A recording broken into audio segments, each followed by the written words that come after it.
mercies, Lord. Thank you for counting me worthy. I lift up my hands tonight and I give you back all the glory. Somebody shout a powerful amen. A thunderous amen. Hallelujah. It's a wonderful night that the Lord has brought us tonight. This is our year of shining like stars. And the Lord, by His mercy and by His faithfulness, He has allowed us to see the month of December. It isn't a good thing. Tell your neighbor it's a good thing to praise the Lord. Look for a neighbor, another neighbor, tell them, my neighbor, my neighbor. It's a good thing to praise the Lord tonight. In whose name? I want you to do me a favor.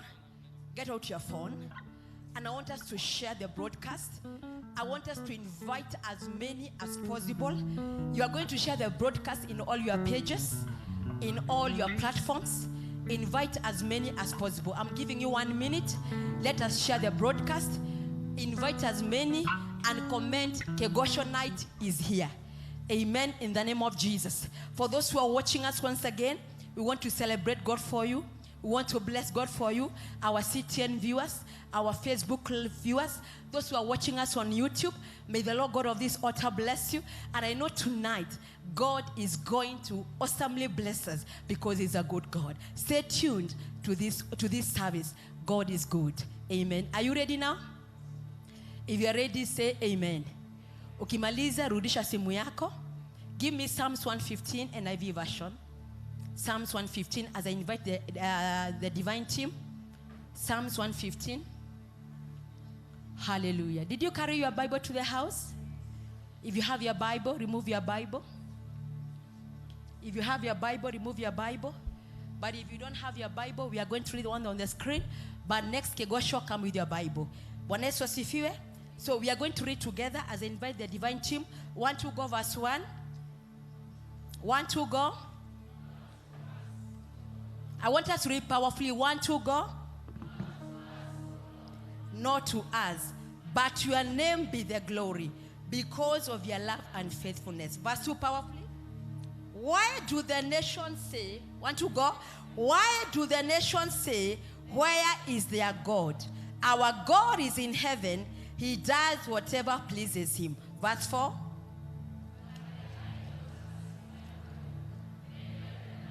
Can you repeat verse 4 powerfully? 1, 2, go. Made by the hands of men. Verse 5 together powerfully. They have mouths. You better read powerfully. They have mouths but cannot speak. Eyes but they cannot see. They have ears but cannot hear. Noses but they cannot smell. Verse 7. Feet but they cannot walk. Nor can they utter a sound with their throats. Verse 8. Those who make them. Verse 9, praise and worship.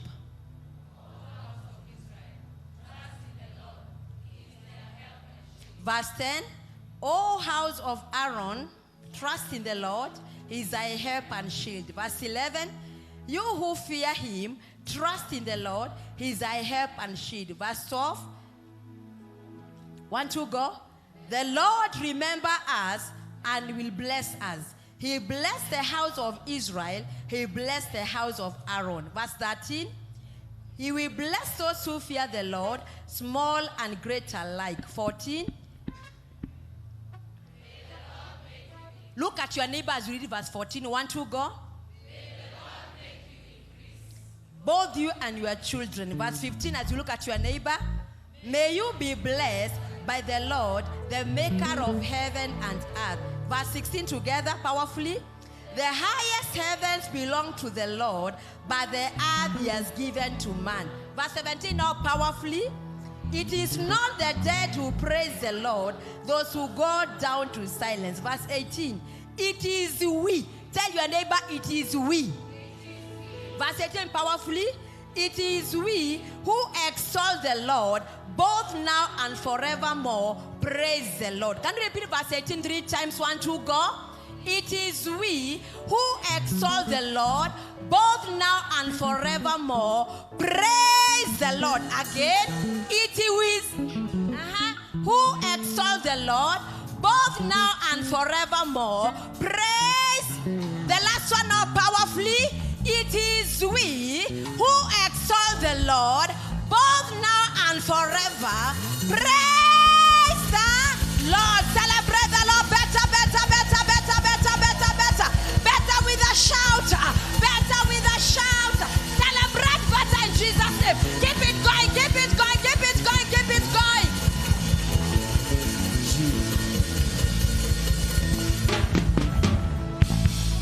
Praise Jesus. Hallelujah. Come on, celebrate God one more time. Celebrate Jesus, the maker of heaven and the earth. Celebrate Him.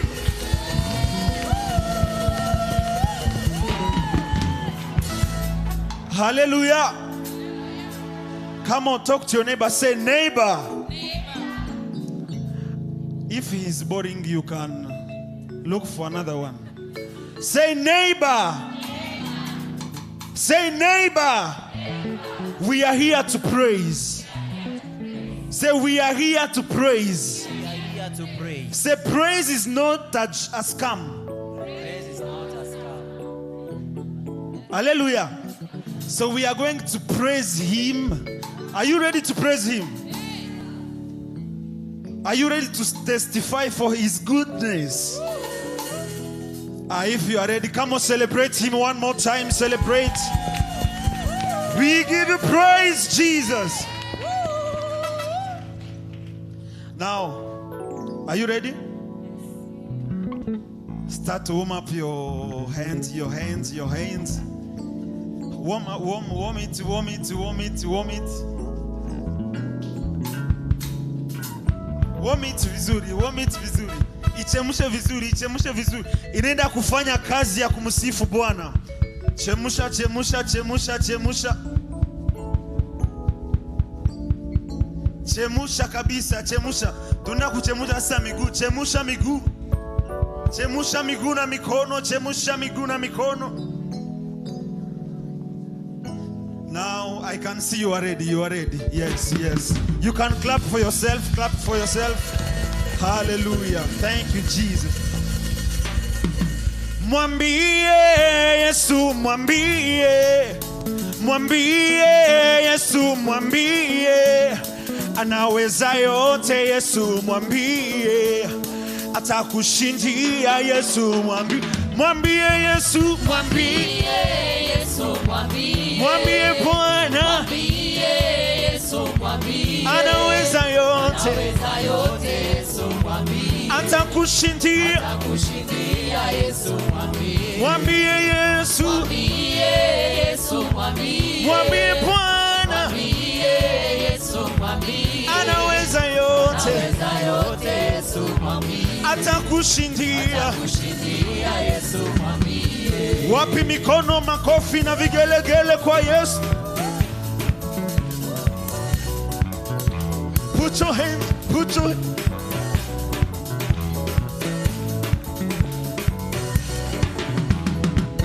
Oh, mwambie Yesu, mwambie.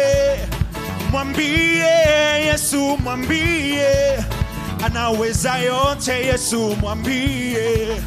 Atakushindia Yesu, mwambie.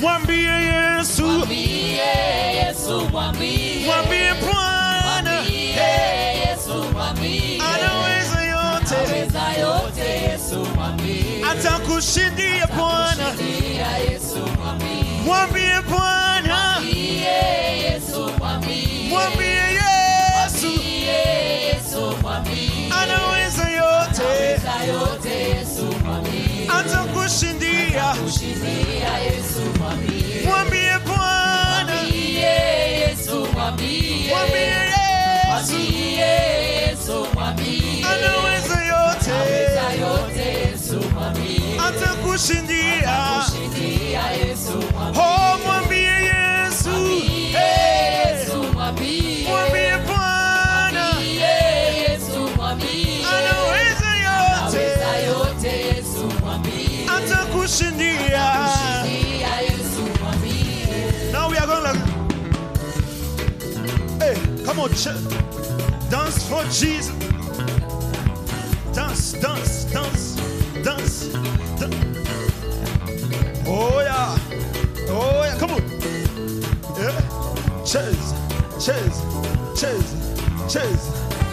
Ah, mwambie Yesu, mwambie Yesu mwambie, mwambie Bwana, mwambie Yesu mwambie, anaweza yote Yesu mwambie, atakushindia. kushindia Yesu mwambie, Mwambie Yesu, mwambie Yesu mwambie, mwambie Bwana, mwambie Yesu mwambie, anaweza yote Yesu mwambie, atakushindia. kushindia Yesu mwambie, Mwambie, mwambie Yesu mwambie, mwambie Yesu mwambie, anaweza yote, yote Yesu mwambie, atakushindia. kushindia Yesu For the last time, mwambie Yesu, mwambie Yesu mwambie, mwambie Yesu Yesu mwambie, anaweza yote, yote Yesu mwambie, atakushindia. kushindia Yesu mwambie.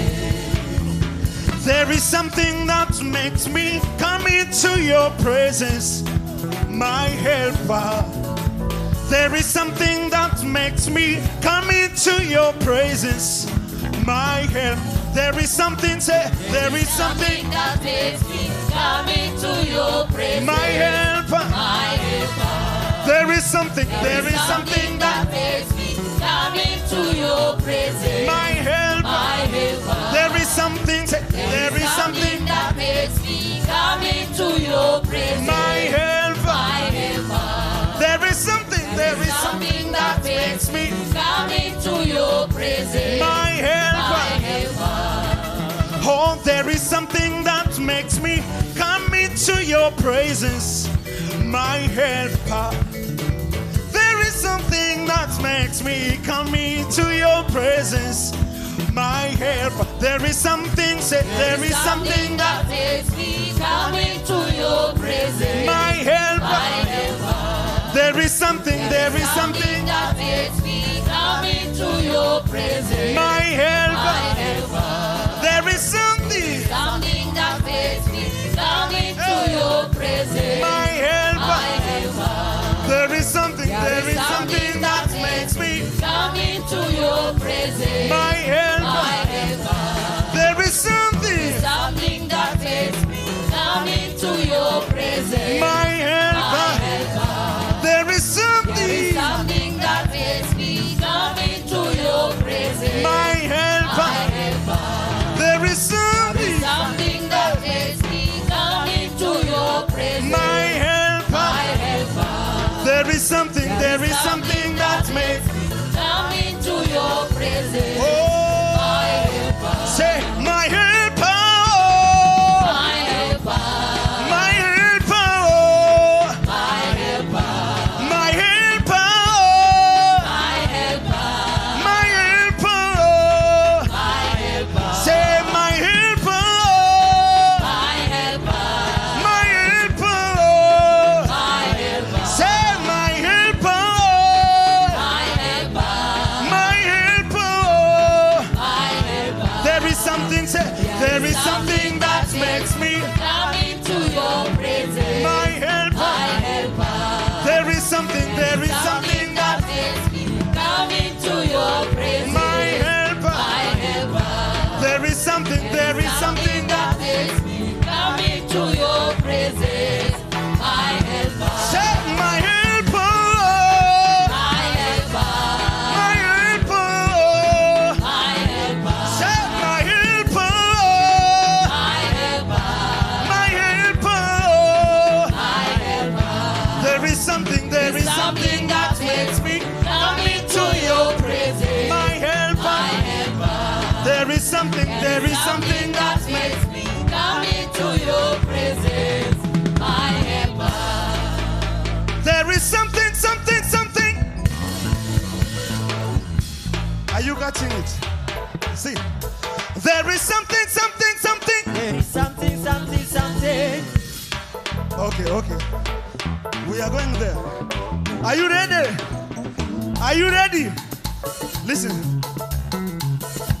So So tukisema there is something, keep doing something, keep dancing something. Okay? Hey, hey, hey, hey, hey. Go. Unashtua. Hey. Hey.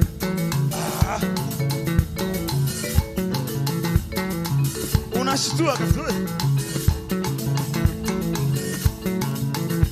There is something, something, something. There is something, something, something. There is something, something, something. There is something, something, something. There is something, something, something. There is something, something, something. There is something, something, something. There is something, something, something. My helper. My helper. My helper. My helper. Say my helper. My helper. My helper. My helper. There is something that makes me come into your presence. my helper. My helper.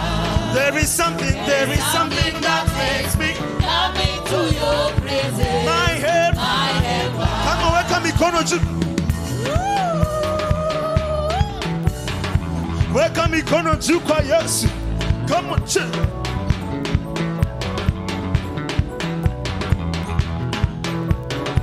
Cheza, cheza, cheza, chill.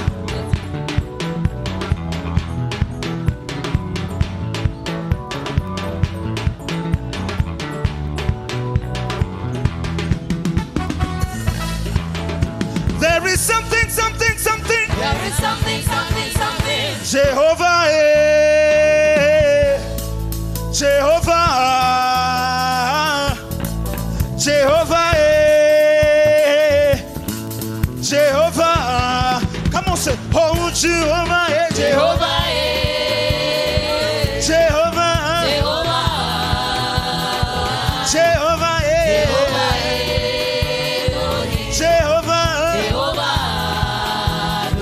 Jehovah, Jehovah,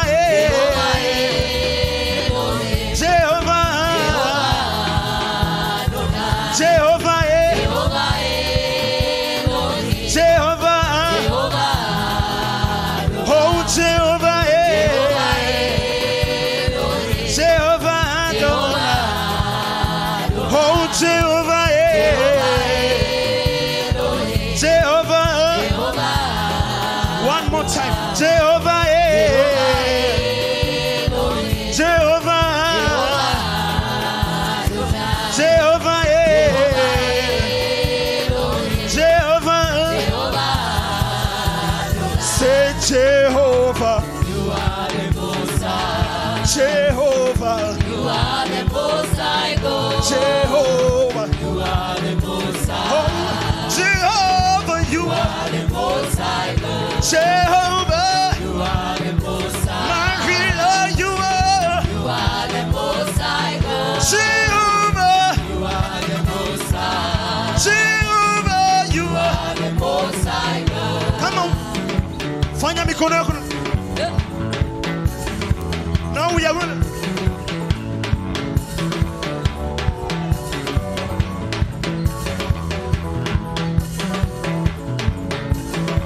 Come on, somebody scream. Good.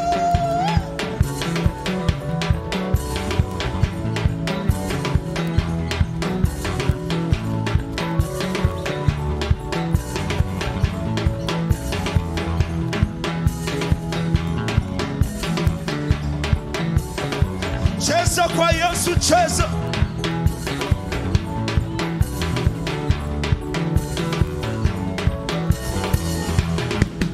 You are good and your mercies forever. Hallelujah. You are good and your mercies forever. Hallelujah. You are good and your mercies forever. Hallelujah. You are good and your mercies forever. Hallelujah. One more time, say, you are good and your mercies forever. Come on. Hallelujah. You are good and your mercies forever.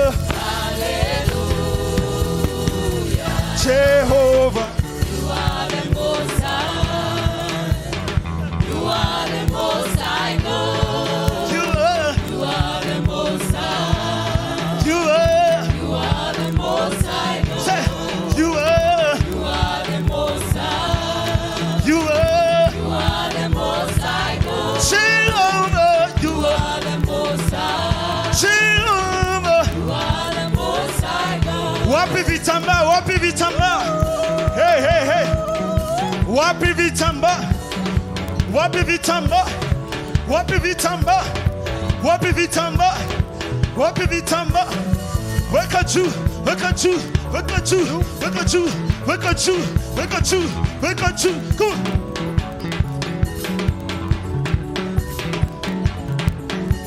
Weka vizuri juu. Come on. Come on. Ah, come on, come on.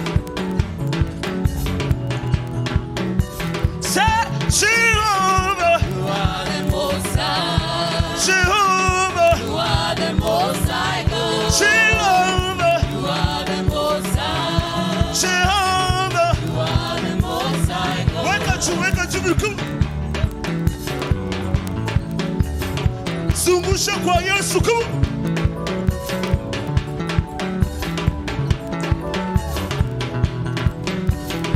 Zungusha vizuri juu.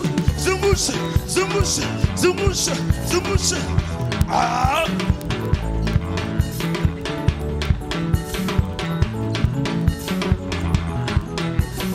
Zungusha kwa Yesu.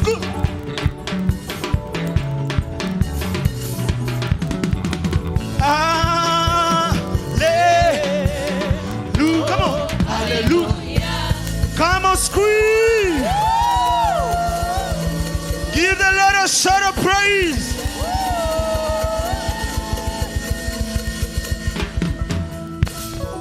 Are you ready for the next level?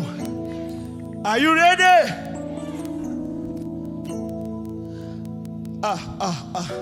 Tell your neighbor, neighbor, are you ready for this one?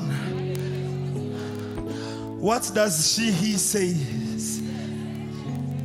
Oh, okay, okay.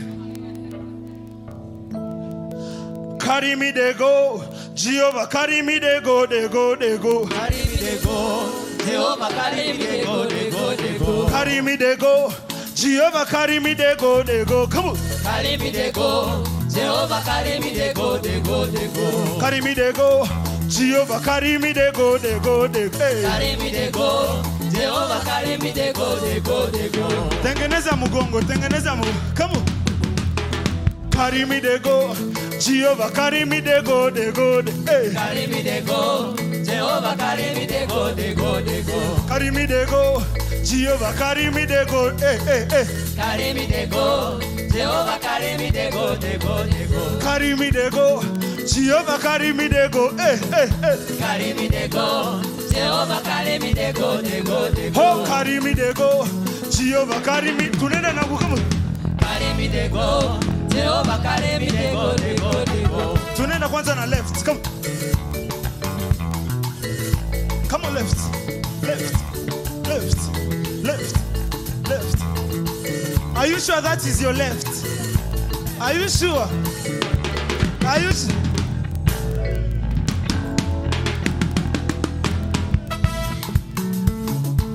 Hey. I can see people are confusing their legs. Left. I said the left. Oh. Hey.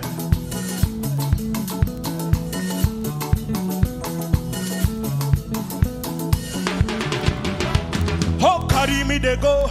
Jehovah, carry me, they go, they go. Hey. Carry me, they go. Jehovah, carry me, they go, they go, they go. Oh, carry me, they go. Jehovah, carry me, they go, they go, they go. Carry me, they go.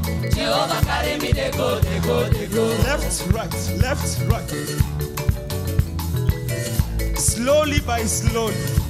Hey. Come on.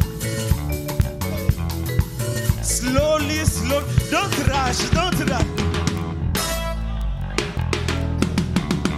Come on, don't rush. Hey. Come on, two.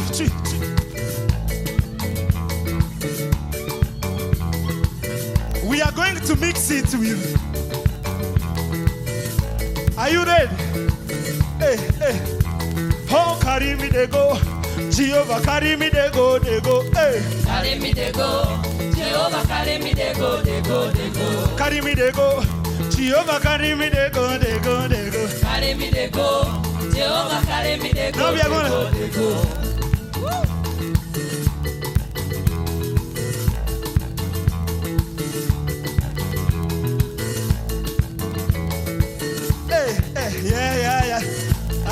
that. Hey, cool.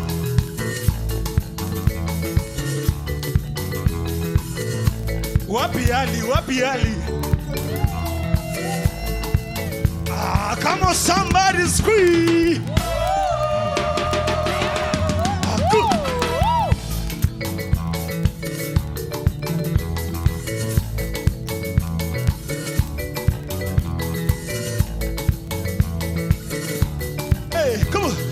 Carry me they go, Jehovah carry me they go, hey. Carry me they go, Jehovah carry me they go. Oh, carry me they go, Jehovah carry me they go, hey. Carry me they go, Jehovah carry me they go. Are you ready? 1, 2.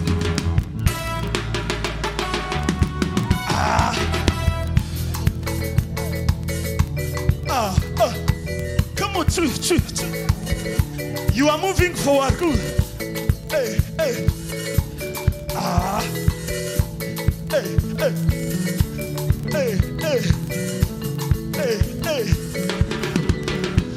Oh, carry me they go, Jehovah carry me they go, hey. Carry me they go, Jehovah carry me they go. Now I want you to move forward. Move forward, come on, move. Oh, carry me they go, Jehovah carry me they go, hey. Carry me they go, Jehovah carry me they go. Move, carry me they go, Jehovah carry me they go. Carry me they go, Jehovah carry me they go. Oh, carry me they go, Jehovah carry me they go. Carry me they go, Jehovah carry me they go. Come on, somebody scream.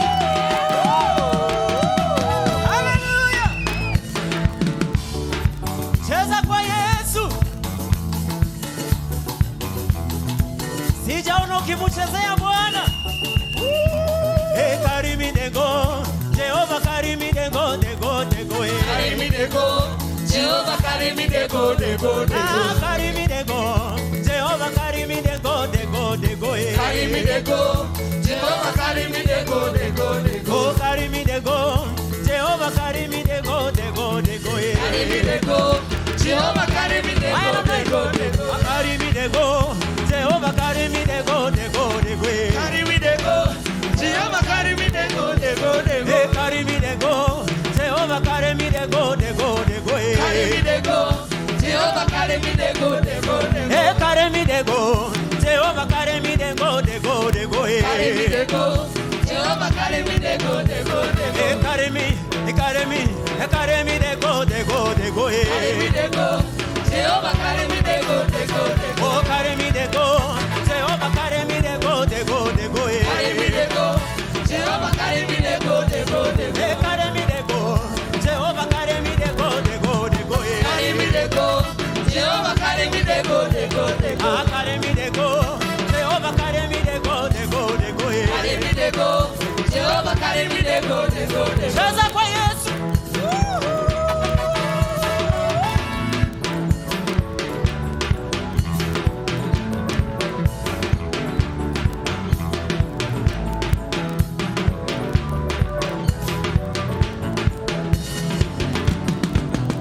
Ah, carry me they go, Jehovah carry me they go. Carry me they go, Jehovah carry me they go. Oh, carry me they go, Jehovah carry me they go.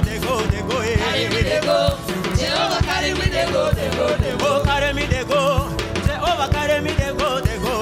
Carry me they go, Jehovah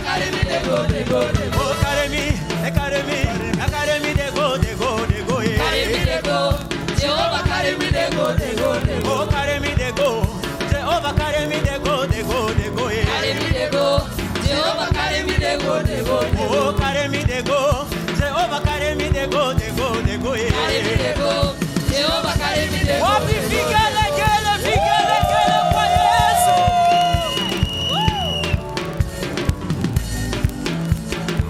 Piga tu makofi kwa Yesu.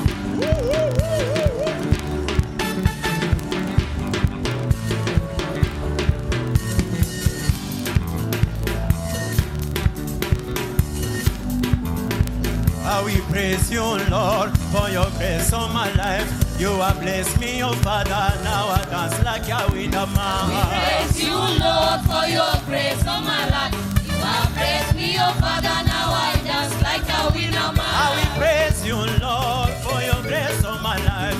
You have blessed me, oh Father. Now I dance like a winner man. Praise you, Lord, for your grace on my life.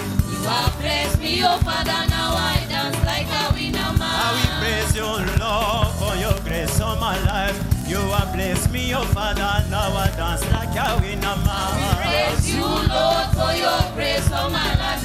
You have blessed me, oh Father. Now I dance like a winner man. I will praise you, Lord, for your grace on my life. You have blessed me, oh Father. Now I dance like a winner man. Praise you, Lord, for your grace on my life. You have blessed me, oh Father. Now I dance like a winner man. Piga makofi kwa Yesu.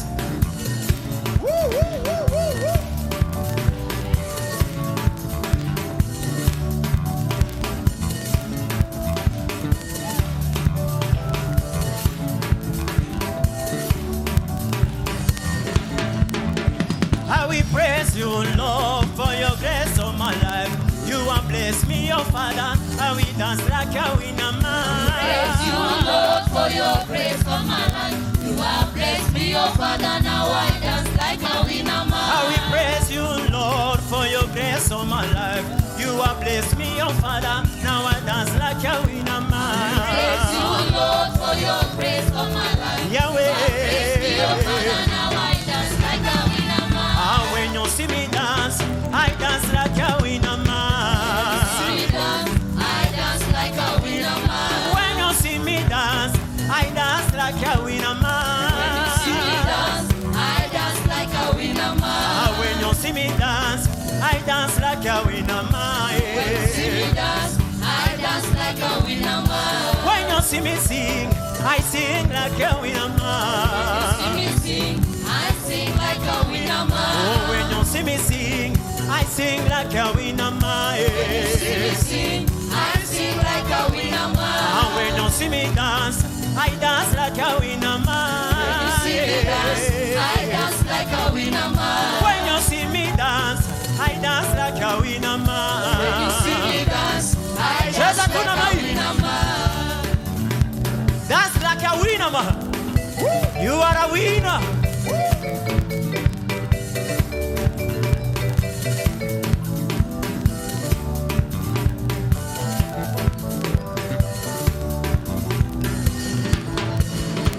And when you see me dance, I dance like a winner man. When you see me dance, I dance like a winner man. When you see me dance, I dance like a winner man. When you see me dance, I dance like a winner man. Oh, when you see me dance, I dance like a winner man. When you see me dance, I dance like a winner man. Oh, oh, winner man. Oh, winner man. Oh, oh, winner man. Oh, winner man. Oh, winner man.